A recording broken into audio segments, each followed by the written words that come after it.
As someone who got this result in IGCSE, these are the 5 things and resources that I wish I knew earlier, because it would have made my life a whole lot easier as an IGCSE student. Okay, so let's get straight into it. The first thing is to use the syllabus.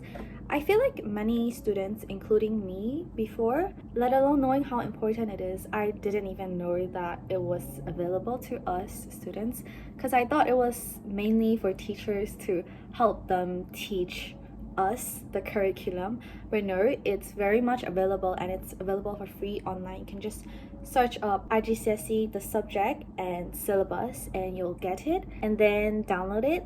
I personally like to print it out, but it's okay if you don't want to print it out as well. The main thing why you need to use the syllabus is because you don't know what you need to actually know for the exams, but when you have the syllabus, it will tell you exactly the information that you need to know and the information that you don't need to know. For example, if you have a test coming up, let's say you're going through the textbook and you're like going through, just reading through it, you don't know what you need to retain in your head. You're just aimlessly going through it, not knowing what you need to know, what you don't need to know. But now that you have the syllabus, you'll know exactly what you need to know. For example, here, mine is for A-level, but it's also the same for IGCSE. It'll say, describe the distribution of mass and charge within an atom. So you'll have to describe it. Here it'll say exactly what you need to know. It's also a good way to revise for a test. For example, here, the atomic structure and the learning outcomes, it'll say the candidates should be able to blah blah blah blah blah, and then you should be able to do what it's asking you to do. For example, understand something something, identify and describe something something, determine the numbers of something something, or state and explain something something. So you should be able to do that, and by going through the syllabus, you can test yourself if you already know the things it's asking you to know. Moving on to number 2, it's topic papers. So past papers are a really good, I would say the best way to revise for a test and do active recall. But if you're still in your first year, or if you haven't finished all the lessons at school that you need to know to answer the finals, then topic papers are what you need. Because in the topic papers, let's just use atomic structure as an example. If you do a topic paper for atomic structure, then all the questions in that question paper are only going to be about the atomic structure. So it's a really good way to revise a topic and make sure that you actually know that topic, or prepare for a test for that topic. I personally didn't really know where to find topic papers while I was in IGCSE, but I've done some research and found you guys 2 websites for it. The first one is called Rove Papers. It's an app. You just have to add the subject and the chapter that you want the topic paper on, and it will generate the topic paper for you. Unfortunately, only maths is available for IGCSE, but I really recommend going into their O-level section and do the topic papers, because O-level and IGCSE are basically the same exact thing, only the exam board is different. So I would really recommend going to the O-level section and doing their topic papers, because more subjects are available in the O-level section. The second one is Study Haven. It's also similar to Rove Papers,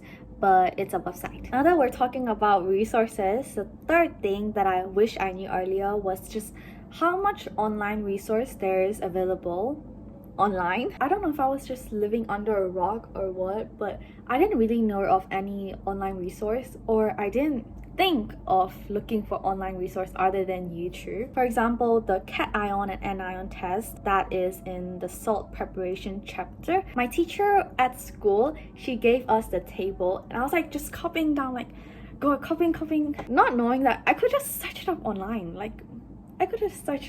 And it's literally, those tables are literally in the past papers. I don't know, I think I was just living under a rock, but I don't want you guys to be like me, so here are very useful resources. If I'm looking to this site, it's because I made a list on my laptop and I'm looking at that. So the very first one is ESL Kings. This is a website for English as a second language. They have notes for writing and also other study tips for ESL. The second one is called Miss Dogwood's Classroom. This is for English as a first language. The third one is PMT, Physics and Maths Tutor for Maths and Sciences. The fourth one is Papa Cambridge app, and the last one is My Study Talk.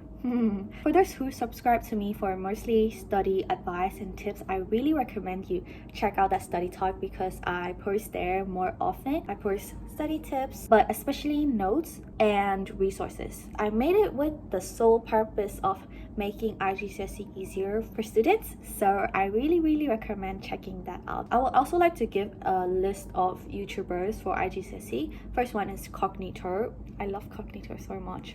Second one is Tyler DeWitt. Tyler DeWitt is so cool. His chemistry videos are honestly the very first videos that helped me understand chemistry. Third is Free Science Lessons. Fourth is Physics with Mo Ali. Fifth is IGCSE Success. It's for English.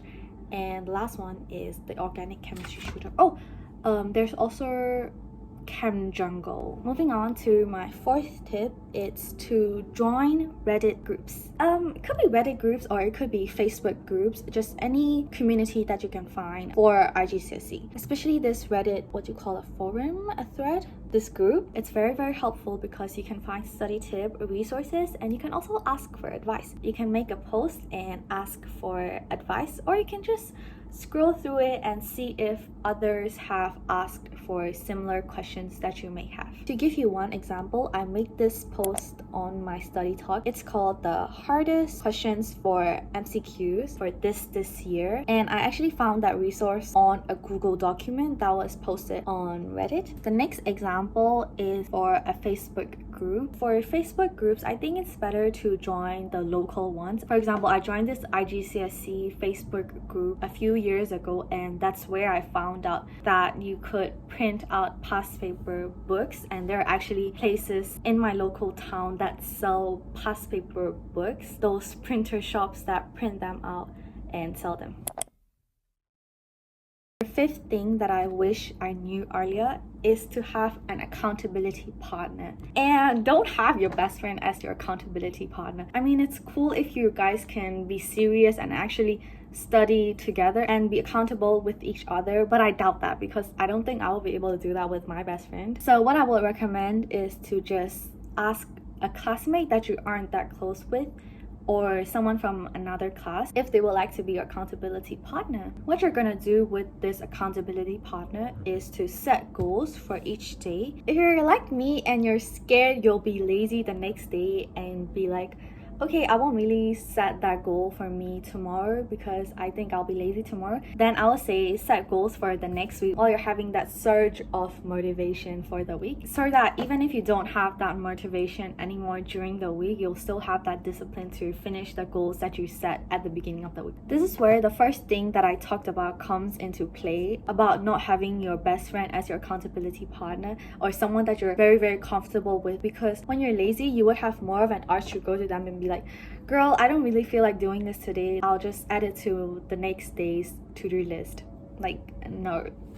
Where else, if you aren't that close with the accountability partner, then you'll be at least a little bit embarrassed to say that. For me personally, at least, I was a little bit embarrassed to say that whenever I was like procrastinating or didn't finish my task. I was embarrassed to go to my accountability partner and be like, yeah, I was pretty lazy today and didn't finish my task, you know. So it's better to have someone that you aren't close with as your accountability partner, but it definitely also should be someone that's also as motivated as you to reach your goals together. I feel like this could also be a really good motivation, like you guys working together to reach your goals. And what I love about this is that you can become close friends or even best friends. Who knows? One thing I just want to tell you is to not be scared of rejection. Just go ask someone, and if they're like no, then ask someone else. Like, who cares? It doesn't matter, so just do it. So those were my 5 things that I wish I knew earlier as an IGCSE student. It definitely would have made my life a whole lot easier. Okay guys, that's it for this video. I hope you guys found this helpful, and I'll see you in the next one. Bye bye.